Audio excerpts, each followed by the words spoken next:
Hello everyone, we are going to install the Windows Server 2008. So let's just open the VirtualBox, then add the ISO file, then click start. So this is the our server. So just next, then install.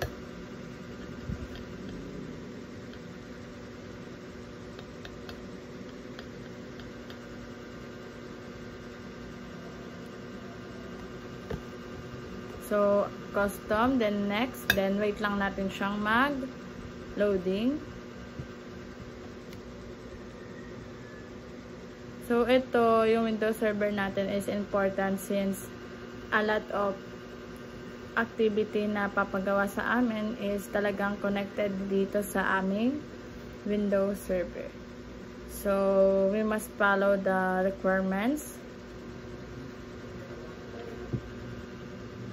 So, ayan. Wait lang natin siya. Then, magre-restart siya ng pusa. And then, ayan.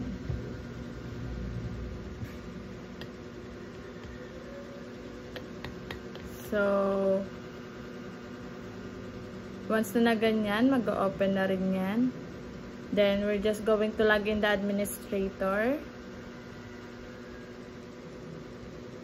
So, yung sa akin dyan is pinifigure out ko ano ba yung ayun, pinalitan ko pala yung password. And yan, nakita na natin yung pinakang interface niya. So, punta tayo sa network and internet. Then, network, local, connection. Then, we're just going to add the IP address, subnet mask, default gateway that is required or Suricos requirements for we to do this activity. So, ayan, save lang natin. Then, administrative tools, change system properties.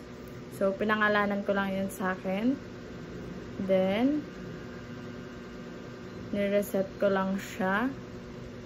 If magre-reflect na ba. Then, ayan. Ganyan mag-set up.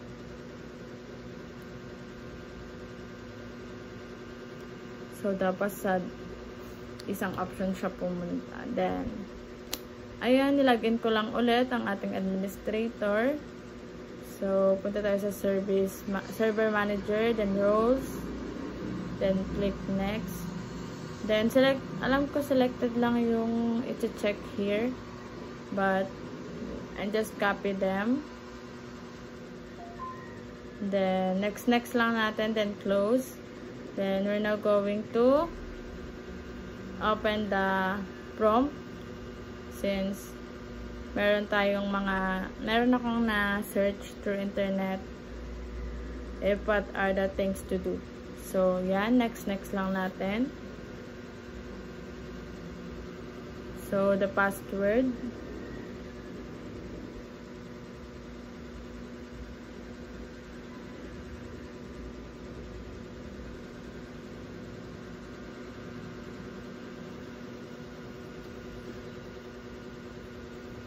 So, ganyan lang siya kabilis. Then, wait lang natin siyang mag-load.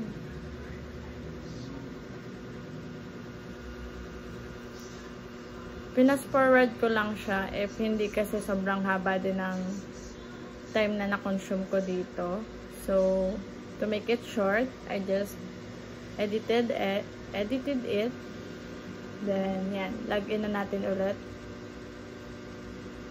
So, ayan. We're just going to do those requirements. So,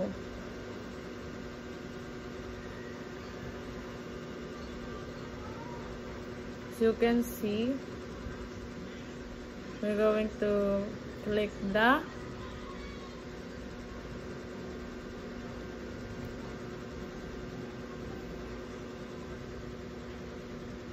ako pa lang pala at this time.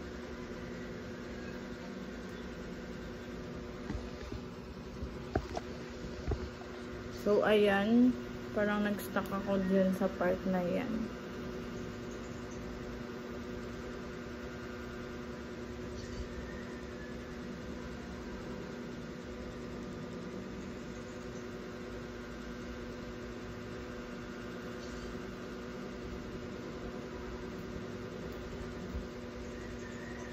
So, ayun.